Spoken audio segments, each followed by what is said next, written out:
Welcome to Cognitive Connections, where we're dedicated to helping you preserve and strengthen brain health at every stage of life. I'm Nandita Srikumar, the president and founder of Cognitive Connections. And as a reminder, this podcast is for informational purposes only and is not intended to provide medical advice or diagnosis. Today, we have Giovanna Manson-Hing, based in Santa Barbara, California, and is a highly skilled aging and dementia care specialist with over a decade of experience in the elder care field. Her extensive background includes working for private home health, senior living, hospice care, and nonprofit organizations. Since beginning her career in the aging life care industry at the age of 17, Giovanna has been dedicated to enhancing the quality of life and care for older adults in Santa Barbara, California. With a particular focus on dementia education and awareness, Giovanna is passionate about assisting young people with understanding the concept of brain health to prevent cognitive decline. Having contributed over 4,000 hours of direct patient care, she understands the role of caregiving and wants to help others as they navigate aging life.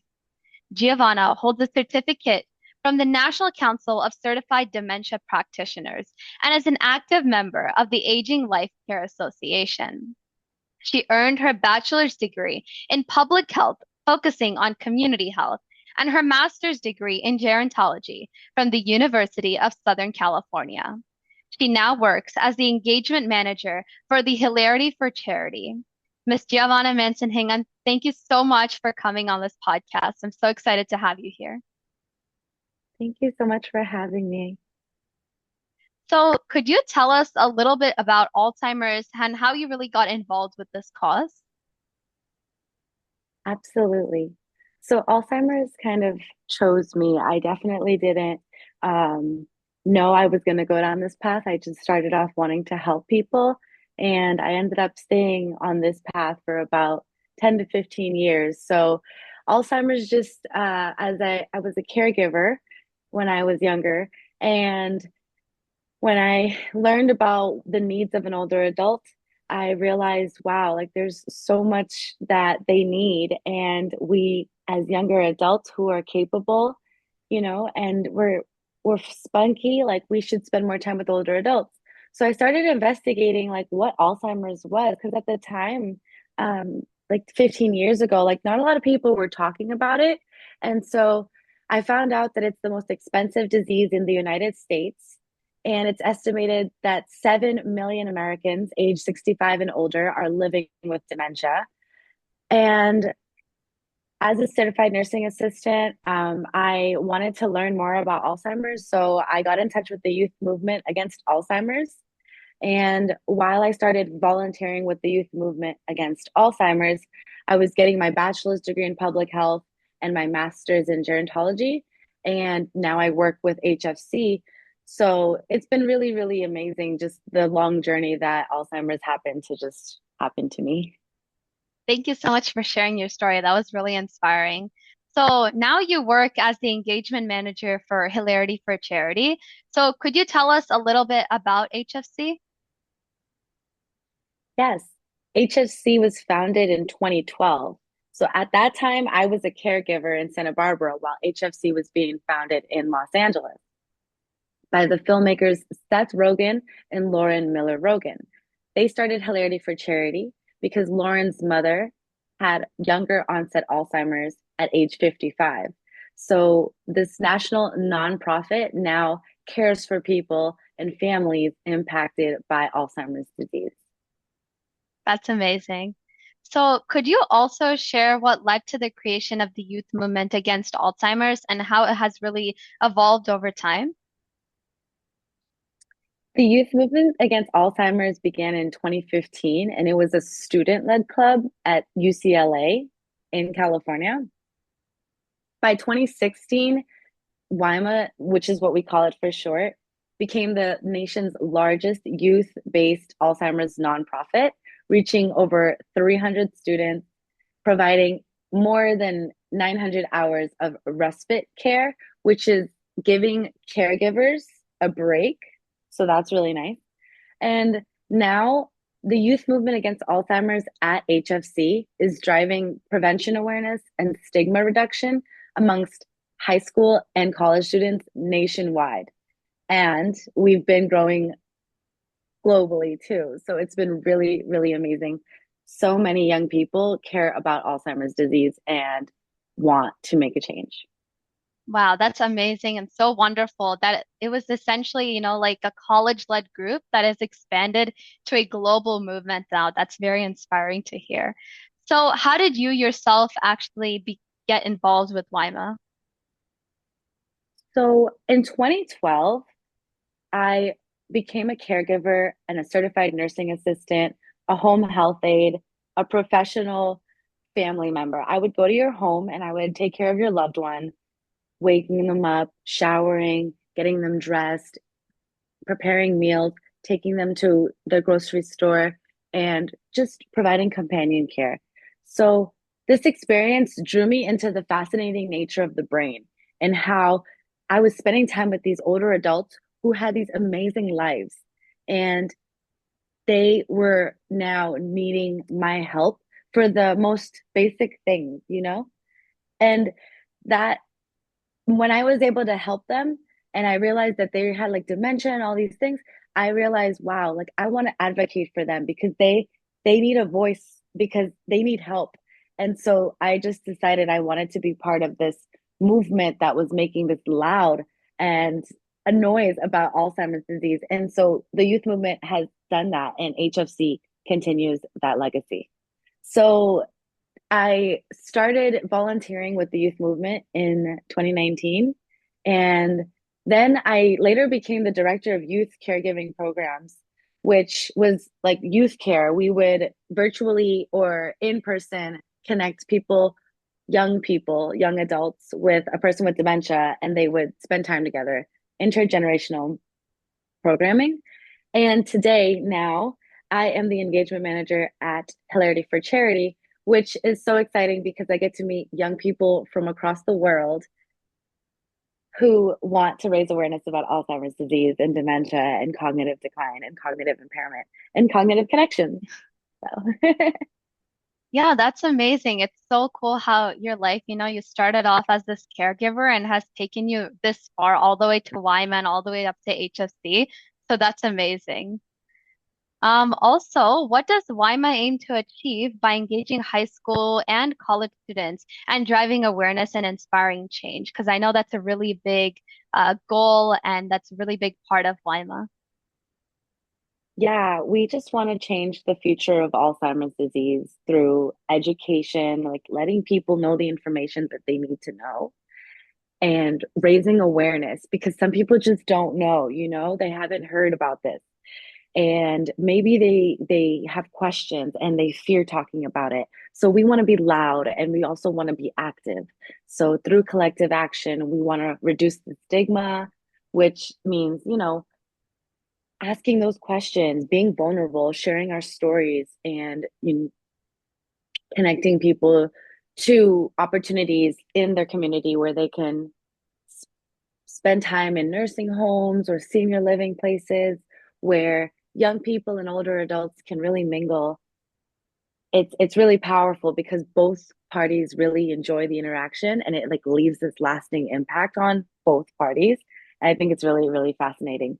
And so lastly, HFC really aims to inspire the next generation of youth to take action to protect their own brain health and the brain health of obviously the people around them, such as like a lot of WIMA and HFC young people, which is everyone with a brain, want to become neuroscientists and neurologists. And it's really fascinating how gerontology and public health, these fields, they should be definitely explored because there's just so much to them.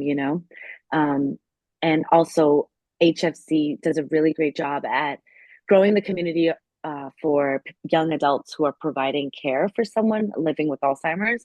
And so we do that through a range of programs too.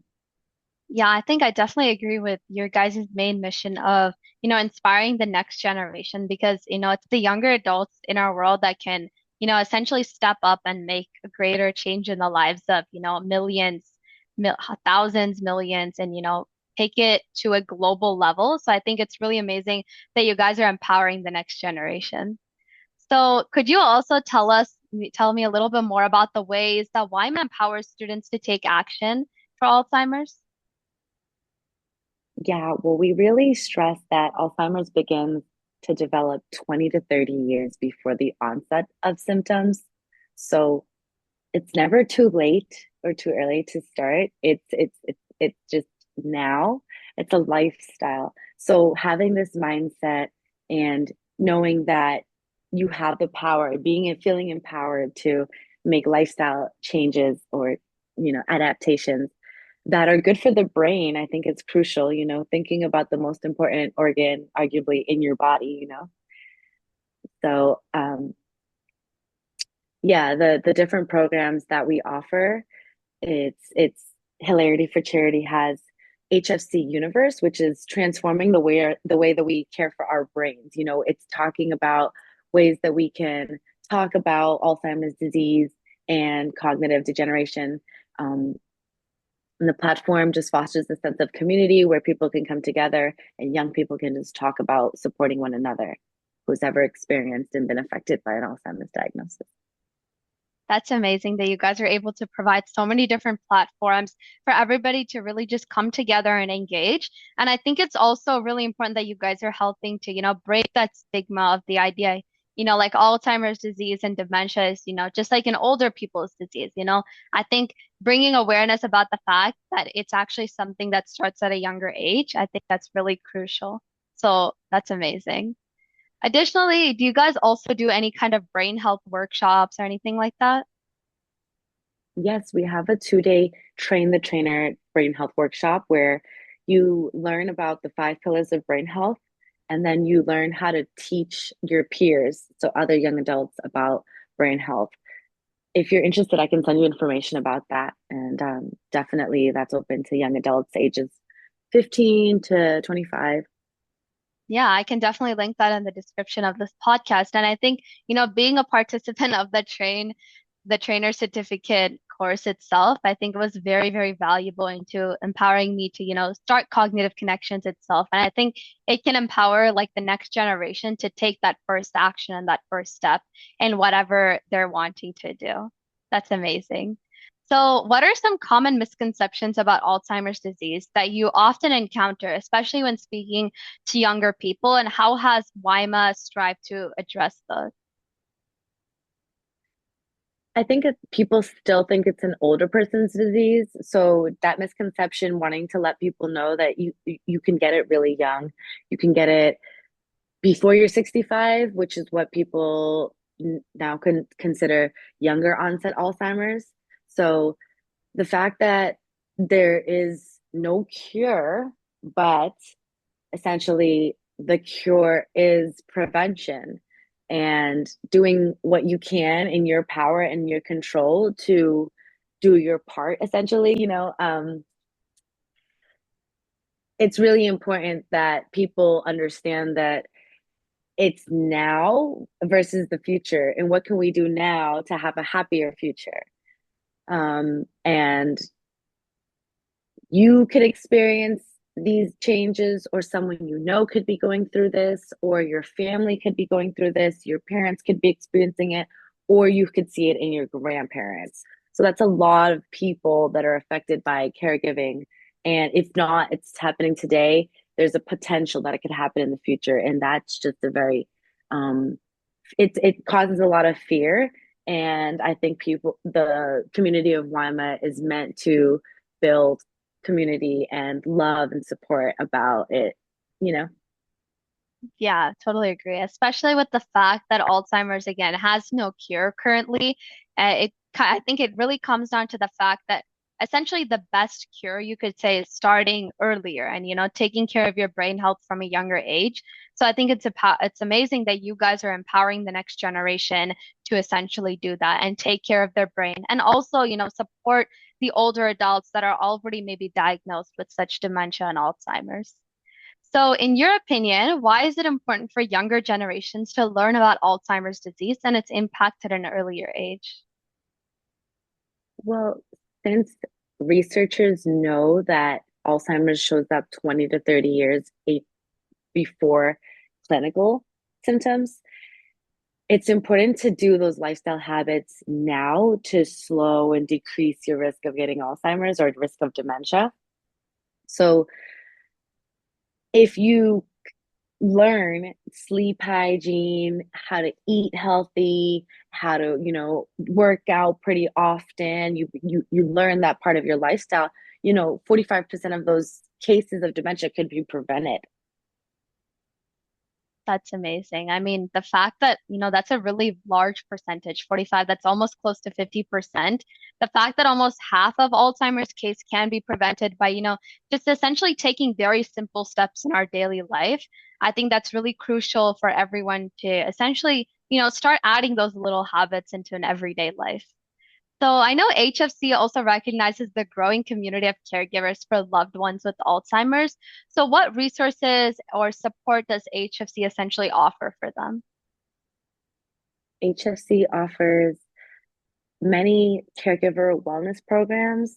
They're designed specifically for Alzheimer's and dementia family caregivers to provide emotional and moral support.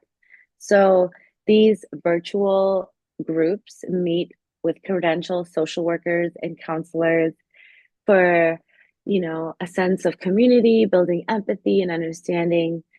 Um, and they're free, available to anyone who needs them. So you can just head on over to our website, and they really, really seem to help a lot of the community who's been affected by Alzheimer's. And so they pair you with something that works with your schedule and with your age group, and it's really nice. That's amazing. I think providing accessible support for a lot of groups is it's something that a lot of families may lack. So I think the fact that you guys are providing it, I think that's very encouraging for all the families and caregivers that are currently, around the world and around the United States. So I know one of WIMA's goals is to inspire young people to practice brain healthy habits. So what are some of the key habits that you guys encourage students to adopt so that they can essentially protect their brain from a younger age? I would say sleep, sleep habits, sleep hygiene, that type of stuff should be thought about now. I remember as a caregiver, I did it for about 6 years, and I remember folks not only having trouble with their brain, their memory, their executive function, but their vision was being compromised. And that really pained me to see people have trouble not seeing through macular degeneration or cataracts. And so I really lean against the blue light that we get from our phones and the constant use. So I highly encourage airplane mode or turning the phone off while sleeping or just having it outside of the bedroom or at least not by your brain while you're sleeping or on you all the time. And exercising, of course, eating a well-balanced diet and taking time to yourself. Thank you for all those great tips. I'm sure our audience can definitely benefit for those. Whether it's teens that are listening into today's podcast or even adults or seniors, I think just about anybody can benefit from those tips. And I think, especially in the world that we live in where we're constantly working, I think, just adding, even if it's only, I guess, 10, 15, 20 minutes of maybe exercise every day, I think it's really important to add those things into your daily schedule so that you could have a better brain health in the long run. So that's amazing. So could you also share some success stories of students or groups that have made a significant impact through WIMA's programs or initiatives? Yes, it's really nice that we have social media now, so we can go on Instagram and see all the different chapters and what they're doing in their geographic communities.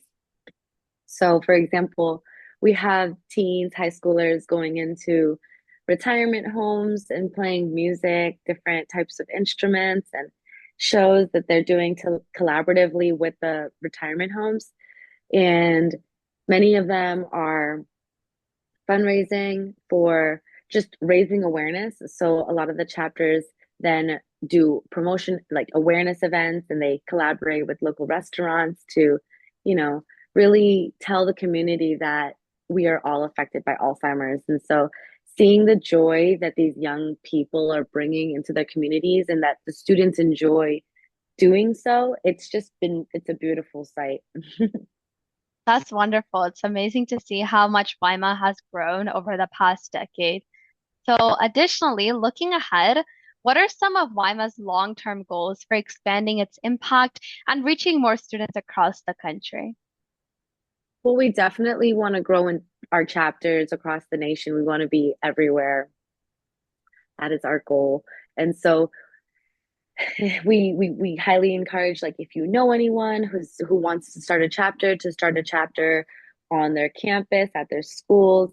And if any staff are listening, or parents, where we can connect, and you have audiences that are young adults, even down to middle school, I feel like they could use this information. We would be happy to provide some workshops and trainings for folks. So any allied health programs, neuroscience, gerontology, public health, definitely we would love to connect. So That's amazing. So I'll definitely link all of that in the description so our audience members can access all of that crucial information. Also, what are some of the biggest challenges that Weima has faced in reaching and engaging young people with Alzheimer's education and awareness?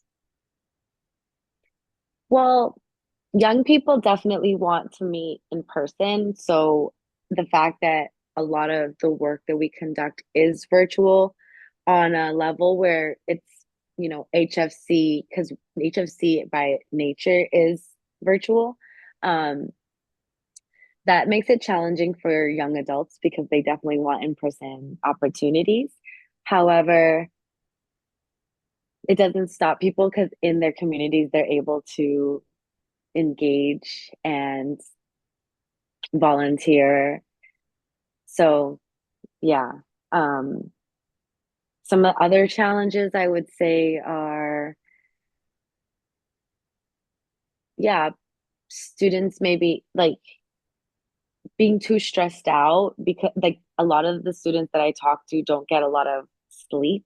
And so it's it's hard to tell a teenager to sleep more when, like, naturally their plate is full, and rightfully so. But then telling them, like, the long-term benefits, or you know effects. Yeah, I think it's important to educate teens, especially because, especially in the fast-paced world that we live in today, teens, even adults are, continuously working, day in and day out. So educating them about all of these brain healthy tips, especially taking care of their, overall well-being, emotional well-being, and getting that exercise and sleep in every day, I think that can be very important and beneficial for them in the long run. So, what advice do you have for young people who are passionate about supporting Alzheimer's awareness and taking action for brain health? I would say definitely, like, continue that journey. Always seek knowledge, try new things, go into this journey with an open mind, and then talk about it. And then also just taking time to yourself and knowing yourself and taking care of yourself is probably one of the best things and ways you can do to show up in the world. And I think that's really important. I definitely focus on quality of life in my work. And so that, like, level of happiness and what that level of happiness may cost you, but it's worth it, right? Because it's your happiness. So knowing thyself is something I definitely tell everyone, no matter what age they are. Yeah, I definitely do think it's important to realize, what your core values are and sticking to those core values and essentially following a path that aligns with whatever your personal values are. And I think that's what can, fulfill your life at any stage of life.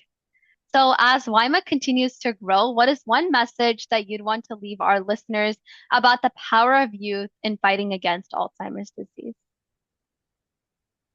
I would say, among the noise, just continue to be loud and band up with everyone, stay connected, because power in numbers, and always continue waking up with the future in mind, and remembering that young people really make an impression on others. So we're very powerful.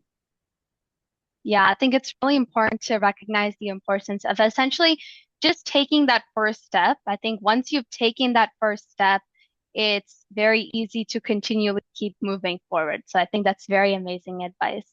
So, how can listeners who are interested in supporting the mission of WIMA get involved or help spread the word to others in their communities?